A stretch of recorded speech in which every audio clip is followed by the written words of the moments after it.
The American chestnut. Everybody wants it back, but what are we doing about it? Every once in a while I'll run into a tree that is somewhat healthy. It's got a little bit of blight damage, but it's making seeds.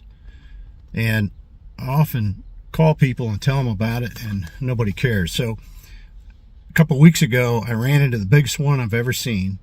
It was about 60 feet, 70 feet tall, 16-inch diameter, beautiful timber tree. And everybody in the neighborhood was interested, so they came out to look. One of the guys is an arborist, a tree climber. He went and got his stuff, and I said, well, get your stuff, and we'll go up, get some scion wood, and we'll graft these trees and see if we can get a resistant strain going. So he shimmied up that tree, and it was amazing to watch. Got me some scion wood, and then I took those clippings down to Blue Hill Nursery in Selinsgrove, PA, and we grafted those onto Chinese rootstock. So we planted them out, and hopefully we'll have a resistant strain that can start to multiply. Who knows? Lots of nuts coming off of this tree. I'll plant some of them as well. But watch the video all the way to the end, and you'll see the whole process. Very interesting. And you know, wish me luck. I hope that these trees turn into something, and 100 years from now, healthy chestnuts will be growing out in the woods. All right, enjoy.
Oh, perfect. It's raining.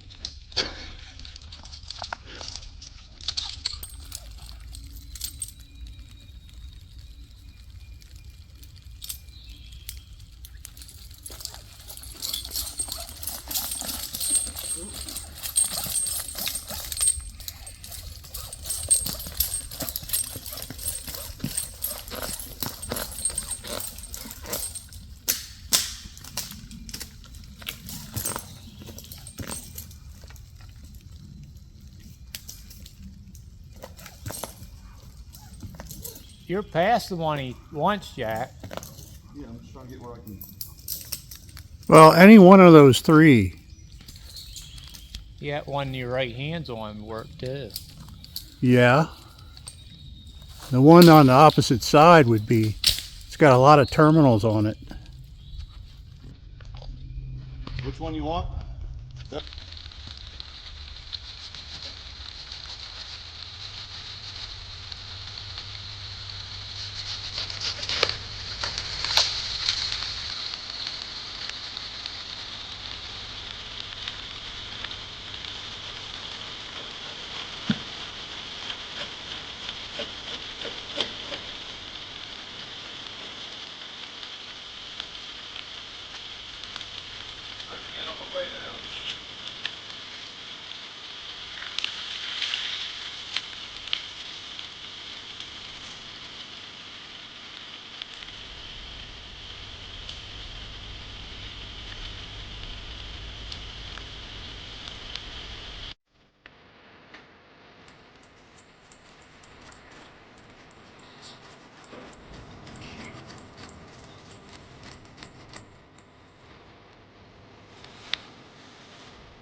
What you're looking for is that, you know, that fresh growth there that happened last year. Yeah, it's easy to see. Old growth back here now, but there's a little bit of fresh growth, and here's the fresh growth from last year.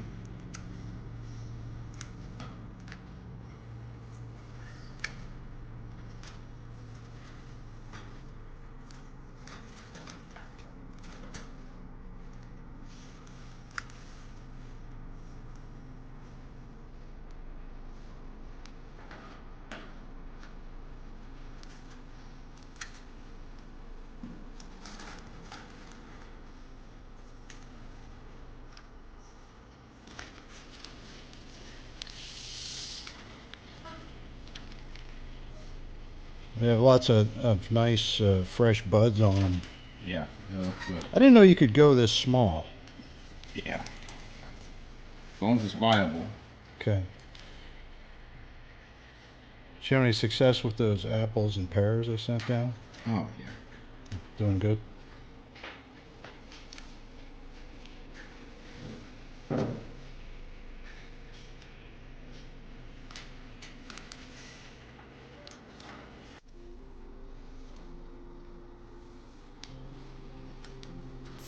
So you're cutting them off right at the growing point? I'm getting back a little bit further than that, just because I want to keep a little, you know, because even that wood back in here is still going to help keep moisture in the wood that's this small. Right. But then I'll keep it pretty, you know, with it being that small, your major thing is it's very easy to dry out wood that's that small too, and have it not be viable. That's why I wanted to run them down here instead of trying to mail them.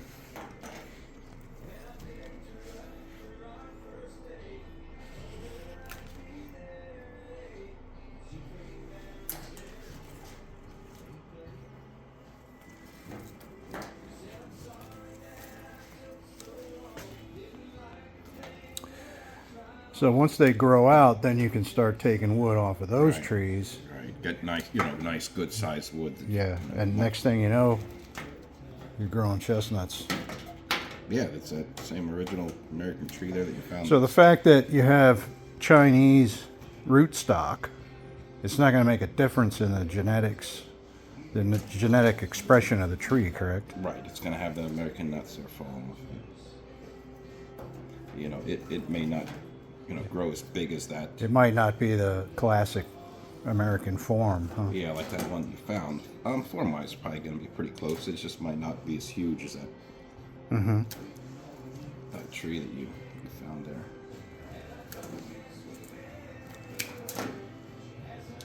At least it'll be a good wildlife tree. Oh yeah, I mean even just, you know, with you finding that tree that's as clean as it is, and as huge as, you know, the age of it is, you know, just yeah, still a cool wildlife tree, but yet still just, I don't know, just a cool tree. So you think if I collect nuts next year, I talked to that farmer about collecting nuts. Is that worthwhile to plant them out? I think so, with the tree being as good looking as it is. I would think so. You know, I mean, me personally, you know, Americans, I don't, you know, I planted a bunch of them in the past, but who wants, you don't want to put your time into growing something for 5, 6, it's age 6, 7, and I have some that I planted that came off of a big tree out in the Midwest about 20 years ago, and they just got the blight a couple years ago, but they're still putting nuts out. So even if you can get them to the age where they can make fruit, I won't be around by the time these get making fruit, but still interesting.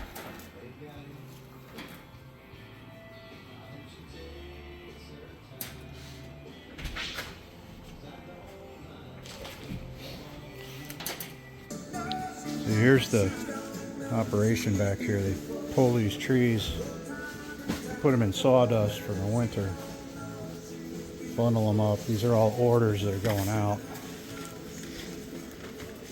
Pretty good sized operation here.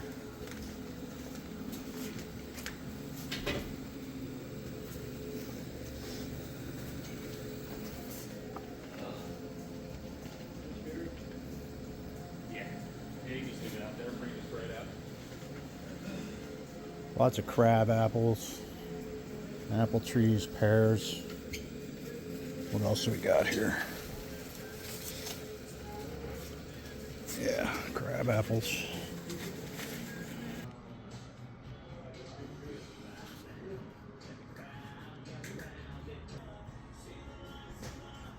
Okay, so we're going to use these rootstock and graft these guys onto them.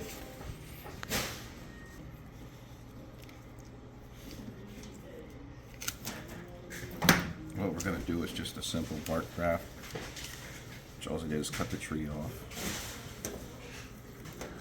You can sort of slice it the width that your scion would.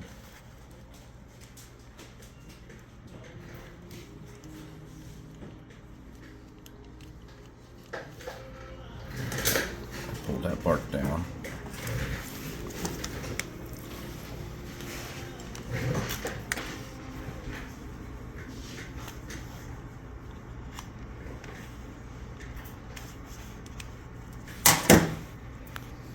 Your wood, that's cut, so it's going to slide in there, fit properly. And cambiums is, you know, that green stuff. Cambium to cambium. Hang on a second. Say that again. Cambium. Cambium's going to be that, you know, you see how there's white in there, you see how there's green in there. You want the green to be on green. Yeah, green, green. And you want that wedge to be about the same size as your bark slice.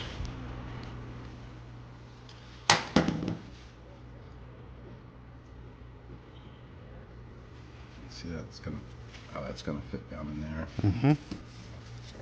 It's just some paraffin.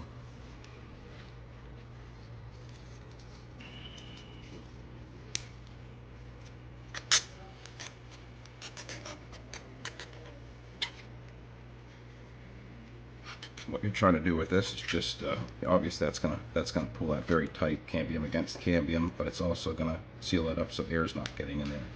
If air don't dry it out, cambium's touching cambium, you're gonna have a pretty successful graft.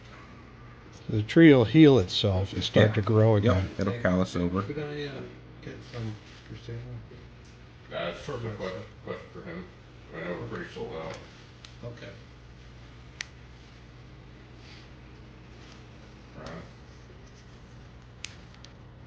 When we plant these, are we planting them right up to the graft?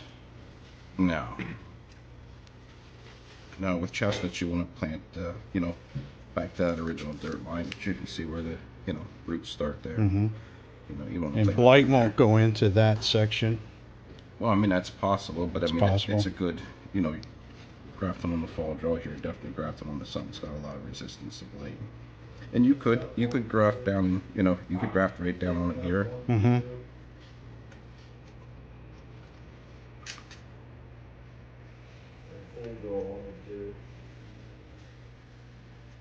Take out the full draw 1 and 2 foot. So you're going to take this tree now and plant it out. Yep. See what it does, and then you can transplant it when? 5 years from now? Oh, once it's dormant, I mean, even this fall, you know, I mean, there's a good chance that this is going to push a good, you know, good 3-4 feet. Uh-huh. So you could transplant this fall once it's fully dormant. The tree that's outside, how old did you say that one was? Those ones out through there are probably 8 or 9. 8 or Uh-huh. 9, they're around They're making nuts pretty well. 20 feet. Yeah, they're making good nuts. So the ones I'm taking today, like 5 years from now, they might. Oh no, those from fall draws grown from planting I did years ago was about 160 trees. Fall draws grown to be the best 5 trees of those. So, you know, and I'm looking at feeding wildlife, so I want production, I want blight resistance, and I want, you know, decent vigor on the tree that it's, you know, but production wise,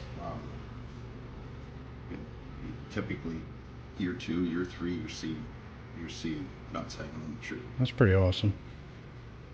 You know, you're gonna have good vigor there too, that tree's gonna be, you know, by age 5, you ought to be up there at the, you know, good 15-foot tall tree by age 5. But that's a bark graft. There you have it.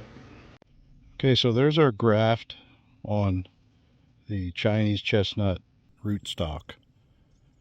Yesterday we rented a boring machine, bored some holes. I've got 10 Chinese chestnuts and I've got these grafted rootstock. So we're going to go ahead and plant these now and see what they do. Well, the ground is frozen solid here, so I'm going to let the sun beat down on it just a little bit. It went down to 23 degrees last night, so I think that's the last gasp of winter. I need to chop this up, let it thaw out a while. I've got compost that I'm mixing. I also have these fertilizer packets that have mycorrhizal fungi spores in it and some nutrients, some minerals. We'll put that in around the roots and backfill that and make sure that the root collar is even with the soil surface. And then 100 years from now there'll be a giant chestnut tree here. Hopefully it'll look like an American. But we'll find out what happens with the genetics. Even though it's a Chinese rootstock, that little twig at the top is an American. So wish me luck.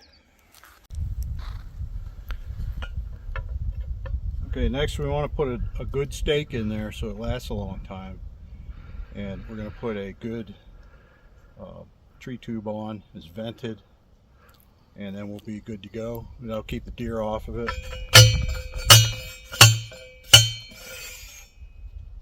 A little bit more.